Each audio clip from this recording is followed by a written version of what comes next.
Ya bagi kalian, karena ini banyak sih DM yang masuk tentang bagaimana sih cara masuk ke LK, apa aja sih tahapannya. Terus selama di sana berapa lama sih jarak antar apa sih boy? Antar tes, interview. Banyak, karena banyak ya. Cus aku jelasin aja ya di YouTubeku. Oke, cus. Guys, hari ini aku nggak YouTube sendiri nih, bareng temen gue. Halo, aku Tari, aku juga satu kantor sama Doi. Ini buat info bagi kalian ya, si Doi juga MT, cuma akunya MT Field, dianya MT Audit. Mungkin bagi kalian yang MT Audit bisa, si Doi bisa kasih saran sih apa-apa aja tahap, karena MT Field sama MT Audit itu sebenarnya beda interviewer, beda juga kayak skop pertanyaan atau dari segi pekerjaan pun beda sama aku. Oke, ntar kita bahas satu-satu ya. Oke guys, yang pertama kita bahas dulu ya tahap wawancara untuk interview KLK. Ya pas zaman kami ya, karena nggak tahu batch yang lain itu gimana sistemnya. Cuma kalau batch kami itu batch 31 itu ada prosedur tersendiri. Mungkin di antara setiap MT itu beda-beda deh. Jadi kalau MT Audit itu dia wawancara pertama itu sama senior manager ya. Iya. Nah, sama senior manager dari auditnya itu biasanya orang Malaysia, dan tahap pertama itu lebih ke interview yang ada di CV kalian gitu. Jadi apapun yang kalian taruh di situ pasti ditanyain sama dia, kayak pengalaman apa segala macam. Terus kalian mau nggak untuk dibawa kerja keluar Jawa gitu, khususnya buat orang Jawa ya. Terus sanggup apa enggak kerja di lingkungan perkebunan yang ya cukup tangguh lah ya, Cukup menantang guys. cukup menantang. Terus tahap kedua itu untuk MT Audit. Zaman aku tuh dulu tahap kedua itu ada tes tulis. Jadi tes tulisnya tuh kayak study case gitulah, kayak misalnya ada kasus sesuatu, ntar kita menangani kasusnya kayak gimana, kayak gitu sih, kayak lebih ke analisa pribadi gitu. Jadi nggak susah sih. Terus yang ketiga itu tahap wawancara terakhir. Nah kemarin tuh aku wawancara terakhir, aku lupa sama siapa, cuma itu wawancara terakhir tuh lebih ke personal gitu, lebih Karakter ke kalian karakter lah. kita gitu, daripada ke CV gitu sih. Tapi kalau wawancara pertama ada tentang ini nggak, akademik nggak? Iya, itu semua tentang, kalau yang pertama itu tentang akademik, tentang CV. Terus di situ dilihat kalian tuh orangnya pede apa enggak. Berawal dari, pasti kalau semua interview awal tuh please introduce yourself gitu, dan diusahakan sih kalau memang bisa bahasa Inggris, dicoba untuk bisa ngeluarinnya tuh pakai bahasa Inggris gitu. Ini juga guys, Introduce-nya. karena banyak yang nanya pakai bahasa apa, bahasa Inggris apa Indonesia. Kalau teman gue pakai bahasa Inggris, gue juga pakai bahasa Inggris. Walaupun si interviewernya itu nanya pakai bahasa Indonesia, sebenarnya mereka nggak menuntut kalian tuh harus bahasa Inggris apa bahasa Indonesia. Bahasa Indonesia pun kalian pakai, mereka bisa ngerti. Tapi ya balik lagi, kalian nyamannya apa, dan intinya itu apa yang kalian omongin harus bisa tersampaikan dengan baik kepada interviewer gitu sih. Kalau Dan MT yang Audit penting itu pede. guys, itu guys, Pede. pede. Ibaratnya lu bukan menjual diri ya, tapi kayak menjual ijazah dan kemampuan diri lo gitu. Kalau pertama kali lo wawancara udah melempem, gimana mereka mau percaya gitu sama Ya guys, walaupun kalian fresh graduate, walaupun kalian belum ada pengalaman, yang penting kalian harus yakin dan pede dan buktiin ke dia kalau kalian itu bisa gitu. Terus yang aku itu dulu MT Field. Jadi MT Field, mungkin kalian mikir kan, apalagi cewek MT Field bakal hidup di kebun. Kalian ngebayanginnya tuh gimana gitu guys. Karena kalian bakal tinggal di kebun, kalian akan bersosialisasi dengan masyarakat kebun dengan fasilitas yang adanya gitu. Jadi waktu aku itu ditanyain, nggak ada sedikit pun tentang akademik, mungkin beda sama MT Audit. Jadi pas aku yang ditanya itu, bisa nggak hidupnya di kebun gitu, jauh dari mall, nggak bisa nyalon, terus nggak bisa shopping, itu pertanyaan pertama. Jadi yang dites pertama itu sebenarnya mental kalian kuat nggak untuk hidup di kebun dengan segala keterbatasan yang ada gitu. Terus yang kedua, kalian kuat nggak hidup jauh dari orang tua, karena literally waktu itu aku tesnya di Bandung, jadi mungkin kuat nggak hidup di luar Jawa gitu. Terus yang ketiga itu pertanyaan menjebaknya gini, posisi kebunnya itu jauh dari kota, aksesnya susah, fasilitas yang disediakan juga tidak memadai, sinyal susah. Gimana, kalian mau nggak? Itu sebenarnya pertanyaan menjebak guys. Tapi kalian harus bisa yakinin interviewer kalau kalian itu mampu dan bisa untuk bekerja dengan lingkungan seperti itu. Karena kenyataannya guys, nggak seburuk yang kalian kira, serius.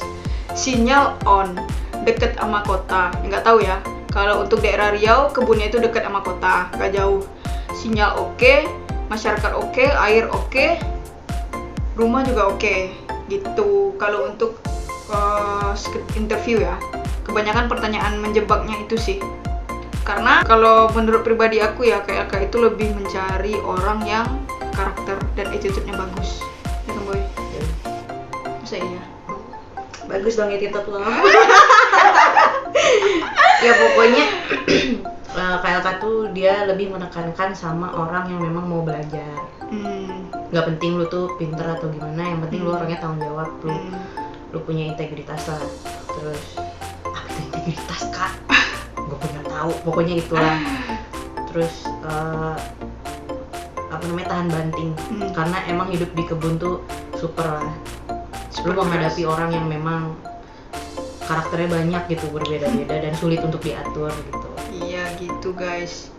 Terus kalau yang nanya, ada juga nih pertanyaan, berapa sih kak lama antara wawancara 1, wawancara 2 sama tes yang lain itu berapa lama sih gitu. Kalau zaman aku dulu yang MT Field, kebetulan aku itu wawancara cuma sekali. Ya itu guys, rahasianya guys, kalian harus bisa ngeyakinin interviewer. Jadi kalian nggak butuh wawancara selanjutnya guys, langsung aku loncat ke MCU guys. Beda lagi guys kalau kalian MT kayak MT sustain kayak orang cacat, itu mereka sampai tesnya itu sampai sama kayak aku tahu. Ya, sama kayak orang audit. 3 tes gitu. Nah, kalau zaman TT berapa jaraknya antar 1 sama 2? Interview pertama sama interview kedua tuh apa ya, 2 minggu apa 3 minggu gitu. Sama tes tulis, habis itu nah dari tes tulis ke yang akhir ini lumayan lama. Dari interview pertama kita di Bandung sama berarti yang pertama kedua, di Bandung. Yang pertama kita sama-sama di ITB guys, kan. ketemu guys. Perkara pulpen. Iya, perkara pulpen. Dan gue lupa. Kenalan. Pokoknya pertama tes tuh di Bandung, kalau nggak salah 2 minggu kemudian dipanggil ke Jakarta buat tes tulis. Habis tes tulis itu dia janji ngabarin. Nggak lama, Wak. 2 minggu deh kalau nggak salah. Iya, per ini 2 minggu. Enggak, kalau gue 2 minggu. 2 minggu. Kalau gue 2 minggu. Kalau aku guys, dari seleksi pertama sama dia waktu job fair ITB itu 3 minggu kayak langsung MCU di Jakarta. Habis MCU langsung tanda tangan di hari itu juga ya kan. Hasilnya keluar langsung tanda tangan, kalau lulus MCU langsung tanda tangan kontrak gitu. Kontrak training ya? Ya, garis bawah ya, kontrak training. Jadi karena yang nggak menutup kemungkinan selama training itu ya kemungkinan yang ada yang nggak lulus training ada, tapi kuncinya yang penting kalian ikutin semua prosedur, kalian belajar baik, attitude kalian bagus, ngikutin aja, jangan ada yang protes lah kalian, jangan kayak kami ya guys, kami paling rebel. Kalau kalian harus tahu, di batch kami salah satu yang paling rebel. Tapi rebelnya ya nggak rebel banget lah, ya nakal-nakal sedikit. Terus ada lagi nih, kita udah list ya pertanyaan-pertanyaan dari para adik-adik mungkin yang DM daripada nge-DM terus gue bikinin nih part 3 buat kalian. Terus ada lagi nih yang nanyain fasilitas selama training apaan gitu, pasti banyak yang penasaran kan kalian. Jadi kalau waktu zaman aku dulu MT Field, jadi kami itu setelah lulus bakal dipencar ke operating center masing-masing. Jadi aku MT Field, aku itu training pertamanya di Mandau bulan Desember. Dia audit langsung di HO, Langsung di kantor. langsung di kantor. Nanti kalau kalian MT lain kayak MT Humas atau MT Sustain mungkin langsung ke operating centernya gitu. Tapi waktu Januari baru kami tuh dikumpulin satu batch. Sebenarnya kami satu batch itu belum ada yang kenal gitu. Perdana itu kami dikumpulin Januari. Waktu Januari itulah kami ketemu yang dari Kalimantan, yang dari Belitung atau yang dari tempat-tempat lain lah. Ada yang di Mandau, ada yang di Nilo juga, kumpul satu batch kenalan. Di situ selama di Mandau nih, kita ceritain di Mandau ya. Selama di Mandau itu kalian bakal dapat uang saku sama uang makan. Jadi di situ kalian bisa dapat uang makan, kalian juga disediain rumah, fasilitasnya full. Oke. Terus kalian bakal ada pinjaman motor gitu, kalian dikasih motor. Satu motor untuk 2 orang. Terus yang enaknya lagi tahu nggak guys? Bensinnya pun dikasih. Jadi kalau aku boleh bilang selama di Mandau itu ya rumah udah, listrik pun dikasih, air Rumah, aman, listrik, gas, gas, kasur. gas dikasih. Mesin cuci ada nggak sih? Ada, kami ada Mesin mesin cuci, cuci, kompor dan segala macamnya itu udah full service guys. Jadi motor uang dipinjemin. makan pun kalian dikasih. Jadi ya duitnya bisa kalian tabung lah kalau kalian pintar-pintar nabung gitu. Terus plus gaji. iya plus gaji ya. Itu Literally kayak nggak keluar apapun. nggak keluar apapun. Coba kalian bayangin, kalian itu belajar tapi digaji guys. Bayangin guys, Itu enaknya tuh itu. Cuma belajar aja. cuma belajar doang Dan menjadi pribadi yang lebih baik, Hah? kamu dikasih uang. tuh. Nah setelah pindah ke Nilo, kalian tuh bakal tetap dapat kayak gaji per bulan tetap, tapi untuk uang makannya itu uang makan kalian satu batch itu dikumpulin bareng-bareng karena kalian bakal masak bareng. Terus ya dari bangun tidur sampai tidur lagi tuh kalian bareng. Kalian bakal ada mess di situ, satu kamar 2 orang. Kebetulan kami satu kamar guys. Bayangin guys, dari awal ketemu. Terus kalian juga dikasih motor. Jadi kalian harus pinter-pinter buat manfaatin uang yang udah kalian dapetin gitu. Dulu kami satu batch itu kan 24 orang, dikali uang makan per minggu ya sekitar sekian juta lah. Sekian juta itu kalian manfaatin buat kalian makan. Nanti kalian bakal dikasih mobil tiap minggu buat belanja pasar gitu. Jadi kayak kita tuh selama training itu dilatih kayak bisa nggak sih kita bikin estimasi keuangan untuk kelompok kita gitu, estimasi keuangan. Berat, terus cuy, ngobrol sama realisasinya akunting. tuh gimana gitu. Nanti ada pertanggungjawabannya juga gitu. Oke, seru sih. Zaman kami training militer guys. Kami training militer. Buat kalian yang penasaran, kalian bisa cek video aku part 2. Itu bahas tentang ya gimana aktivitas selama training. Mulai dari bangun pagi ya. Iyalah, bangunnya jam berapa bunda? Bangunnya jam 3 saya. Aduh, ngantuk. Bangun jam 3 ini kita berdua kadang jadi orang yang emang bangun paling pagi untuk ngedor kamar anak-anak gitu ya. Sampai kadang aku ada masuk ke kamar anak-anak buat kayak bangunin gini gitu, karena capek gitu, training tuh capek. Bangun jam 3 terus setengah 4 kita udah lari pagi. Dulu kita kan sama TNI, jadi di latihnya kita harus lari pagi sambil nyanyi, kaki harus sama langkahnya kanan kirinya. Kalau misalnya nggak sama-sama, nggak berhenti lo lari. Jadi lari pagi, selesai lari pagi jam setengah 5, terus mandi jam 5 lebih 10 lah, itu kita udah ke lapangan Berangkat buat jadi absen pagi. Nanti di setiap minggu itu kalian akan dikasih topik-topik yang berbeda karena di setiap topik itu bakal ada ujian ya. Sebenarnya bakal ada ujian, jadi kalian tanyain apapun yang pengen kalian tanya gitu, karena bakal ada ujian. Paling lama jam 3 guys, jam 3 pulang, Istirahat sebentar sampai jam 4. jam 4 ngapain bunda? 4:30, Aduh, digendir lagi kita sama nggak kuat TNI guys. lari, dan larinya itu Berapa kilo guys? 2,6 kilo pemirsa. Tapi kalian kalau bareng-bareng sih nggak kerasa sih, kayak jogging bareng temen gitu sambil nyanyi gitu. Tapi diwaktuin. Habis lari, yang tiket masak buat makan malam. Terus makan apa? Udah selesai makan malam, mereka masak lagi buat makan pagi sama makan siang kayak gitu. Oh itu mah pinter-pinter batch kalian sih. Ya kalian harus pinter-pinter bagi waktu sih. Bagi waktu. Karena nggak berhenti sama masak ya guys. Kalian juga ada jurnal. Jadi setiap materi yang kalian dapetin siang, kalian harus bikin kayak summary-nya gitu, rangkumannya apa aja yang udah kalian pelajarin gitu. Dan jurnalnya itu juga dinilai.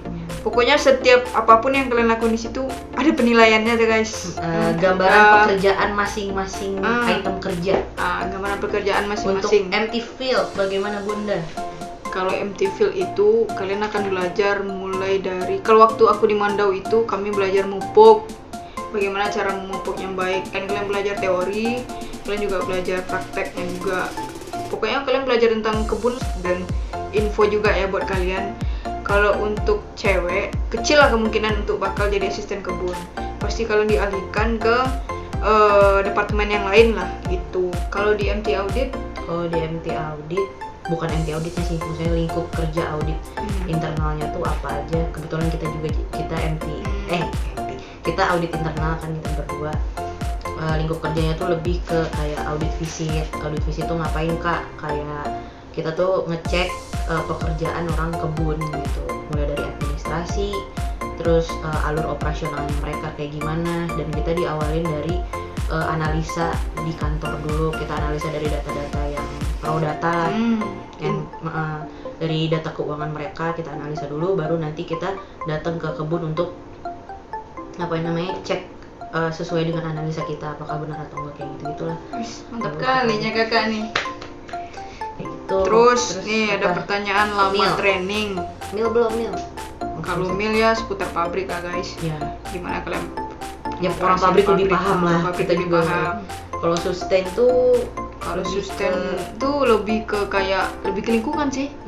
Lingkungan K3 kayak gitulah guys. Dia ibarat mirip-mirip audit internal tapi dia lebih ke RSPO gitu. Iya, namanya RSPO. Kalau kalian bingung RSPO apa, kalian cari Google ya. Google ya. Terus ada yang nanya nih, lama training berapa lama? Jadi kalau jujur dalam batch aku itu ada 3 kali kedatangan. Yang pertama Oktober, November, sama Desember. Nah, karena kami datangnya Desember guys, jadi kami itu training mulai dari Desember sampai terakhir kami offering itu bulan Mei. Akhir Mei kami udah offering. Jadi kalian bisa hitung sendiri itu sekitar ya 5 sampai 6 bulan lah. Sejujurnya normalnya ya kalau nggak ada kokor kalau Nana nggak ada si kalau kokor nggak ada Nana. kakak Nana ini, itu kita training di kontrak training itu selama 1 tahun. Kalau di kontrak memang 1 tahun. Jadi kayak 3 bulan kita di OC masing-masing, operating center masing-masing.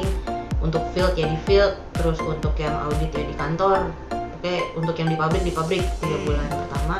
Habis itu 3 bulan kedua itu kita Kumpulin bareng-bareng buat training militer, terus sama training kebun. Jadi semua rata lah pengetahuannya gitu. Terus 3 bulan berikutnya balik lagi kita ke OC masing-masing. Udah 9 bulan tuh. Habis itu nanti ada ujian akhirnya gitu. Dari ujian akhirnya tuh presentasi mengenai hal yang udah dipelajarin gitu. Itu kalau alur normal. Karena kami lulus gara-gara corona. Kita lulusan corona. Jadi lebih cepat gitu dibanding yang lain. Alhamdulillah. Bersyukur guys. Terus offering dan penempatan setelah training. Nah, banyak juga nih yang nanyain. Misalnya ada yang nanyain gini, Kak, aku empty field Kak, tapi aku cewek. Terus habis penempatan kira-kira di mana ya gitu. Kalian gak usah ragu. Karena aku pun sendiri empty field sebenarnya, tapi kenapa aku bisa dikasih ke audit padahal FYI ya guys. Kalau kalian tahu background aku itu nggak akuntansi, nggak manajemen, nggak apa lagi, nggak ekonomi lah. Background aku teknik. Cuma yaitu waktu wawancara terakhir kalian harus bisa ngeyakinin Potensi diri itu di mana? potensi diri kalian tuh di mana, kalian punya passion itu di mana. Sebenarnya kalian bisa request kok kalian tuh pengennya di mana gitu. Kalian yang cowok misalnya ada yang kalau MT male sih kayak nggak bisa ganti deh gitu, karena memang udah Paten ya. iya udah fokus di male gitu, nggak mungkin ditarik ke MT kebun kan. Terus kalau untuk yang cowok-cowok yang lain itu kebanyakan MT field, karena mereka bakal jadi asisten kebun. Karena untuk sekedar informasi ya guys, KLK ini bakal ekspansi setiap tahun. Tahun ini aja mereka beli 2 kebun baru di Palembang sama di Kalimantan. Jadi kalau untuk jenjang karir menurut kami ya, asisten kebun itu bakal jadi peluang besar bagi kalian. Karena ada loh senior kami yang baru 2 tahun kerja udah naik jadi senior asisten gitu. Jadi bagi kalian yang cowok, kalau memang kalian betah, ini peluang yang bagus sih menurut aku. Dan fasilitas apa yang akan kalian dapatkan setelah Fasilitas jadi asisten, terutama untuk asisten kebun ya. Pertama, fasilitas. dikasih rumah masing-masing. Rumahnya gede cuy. Rumahnya gede. Bukan kaleng-kaleng 3 kamar. 2 kamar mandi. 2 kamar mandi full, itu ada TV, kulkas, AC, tempat tidur. Kalau Full yang lah. beruntung ada mesin cuci, tapi ada juga yang nggak dapat mesin cuci. Iya, kebanyakan Cuma ada itu sih. udah pasti. Udah pasti lah. pasti ada AC, Bisa ada kalian kipas. request kok. Ada AC, ada kipas, terus dikasih Uang kasur, listrik. sofa, Itu yang penting boy. uang listrik. per bulan pun dikasih. Pulsa. Pulsa. Wih, jangan lupa pulsa. Uang listrik, pulsa, gas. Gas. Tahu gak guys? Habis. Kalian jatah gas kalian per bulan itu 6 tabung 12 kilo anjir. Per bulan itu Per bulan. bayangin. Kalian jual Kamu aja guys. tinggal sendiri, ya kan? Ini cocok banget buat kalian yang emang udah dapet kerja, udah mau nikah, udah cocok banget udah. Ini Rumah emang udah cocok banget. aman, semuanya Rumah ada, aman. listrik oke, terus air oke gitu. Gak ada masalah guys. Terus apa lagi? Terus gas. dapat belum lagi nanti guys bonus per bulan kalau kalian itu mencapai target lah, target produksi per kebun ya. bulan untuk kebun. Field untuk MT field. Itu guys. Pokoknya enak sih. Apa yang membuat kita tetap stay di sini. Guys, berat bahasanya boy. Berat. Satu, gue nyaman bekerja yang memang membebaskan kita untuk berekspresi gitu, means kayak dari segi pakaian nggak ada ketentuan. Nggak ada ketentuan, apalagi di apapun ya, kebun. kecuali ya asal sopan ya, nggak hoodian juga cuy gitu. Cuma Kalian terserah. kalau Any asisten style. kebun pakai celana pendek pun boleh kan? Boleh, Jeans- lu jeans. asisten kebun pakai celana pendek kayak Iya, pakai HW pun kalian boleh sebenarnya boleh guys. gitu. Jadi kayak Mau kaosan, mau poloan, mau kemejaan, sabep. mau pakai training doang boleh. Terus lingkungannya tuh kekeluargaan gitu loh kalau di sini tuh. Itu yang gue suka. Dan ya itulah dari segi fasilitasnya oke. Oke. Bagi kalian yang masih penasaran, silakan kalian komen di bawah atau kalian boleh follow nanti Instagram aku atau Instagram Doi. Nanti aku cantumin di atas. Buat tanya-tanya lebih lanjut. Buat tanya-tanya lebih lanjut. Nanti part 4 deh gue bikin kalau masih banyak pertanyaan. Oke guys, makasih. Buat sekarang sampai di sini dulu konten kita kali ini ya boy. Ada lagi? Ada yang lagi kurang nggak? Nggak ada. Yang penting kalau tips wawancara, kalian yang penting tuh yakin doang sih. Kalau dariku yakin, berdoa, itu doang. Kalau dari dia? Kalau dari aku pede. Pede. Apa ya, jangan dipikirin gitu. Jadi kayak let it flow aja. Misalnya ditanya kamu tuh orangnya kayak gimana, ya udah keluarin aja gitu. Asal Iya. kayak jangan kayak terlalu baku, terlalu gimana gitu. Malah guys, kalau aku kasih bocoran, aku itu wawancara dulu setengah jam guys. Setengah jam, dan itu nggak ngomongin kerjaan, nggak ngomongin akademik, ngobrol kayak ketemu teman ngobrol gitu loh guys. Santai aja. Mereka lebih pengen lihat karakter kamu gitu ya. Pengen lihat karakter kamu tuh orangnya gimana sih gitu. Diajak ngobrol tuh kayak gimana. Ibarat gini deh, kalau Oh ya, pertama ini cuma saran doang. Untuk yang baru pertama kali mau wawancara tahap pertama, pasti awal kalian wawancara itu pasti disuruh please introduce yourself. Nah di situ itu adalah modal pertama kalian, jangan sia-siain. Kalau menurut gue latihan lah nak. Jadi iya latihan di list gitu, kalian bikin list mau ngomong pakai bahasa Jujur, Inggris guys. itu lebih bagus. Gue juga Bahasa bikin Inggris. list. Kita bikin list kayak my name is siapa, terus tinggal di mana, Kalian harus apa. guys, kalian tuh harus Kayak bikin gitu. cerita gitu guys. Cerita yang menarik untuk kalian sajikan ke dia gitu. Karena itu tuh mereka menilai gimana cara kalian tuh mempromosikan diri kalian sendiri dan gimana caranya kalian tuh ngomong di depan orang gitu. Jadi kayak pertama kali penawaran barang lah ke orang gitu. Ibarat kata kayak gitu. Ya kan? Maksudnya kalau misalnya kita ditawarin sama sales, terus dia kayak ragu gitu sama barangnya dia sendiri, kan gue kayak apaan sih gitu kan, orang juga males. Nah tapi kalau kalian ngomongnya tuh lancar, ngomongnya tuh meyakinkan, walaupun emang sih terlihatnya kayak latihan, tapi justru itu karena kalian latihan itu mereka tuh nganggap kalian tuh serius gitu buat wawancara. Itu tips dari aku. Jadi jangan lupa latihan buat yang mau wawancara ini, buat nggak cuma buat yang mau daftar KLK doang, buat semua yang mau daftar kerja dimanapun itu kalian harus latihan aja dulu. Ya gitu. Karena itu first impression. Tuh guys. Oke guys, buat kalian yang mau wawancara sama Pak Yo, semangat. Thank you Pak Yo. Dah, oke guys. Semangat you guys. Thank you, jangan lupa komen, share, dan subscribe ya. Like, jangan risah dong.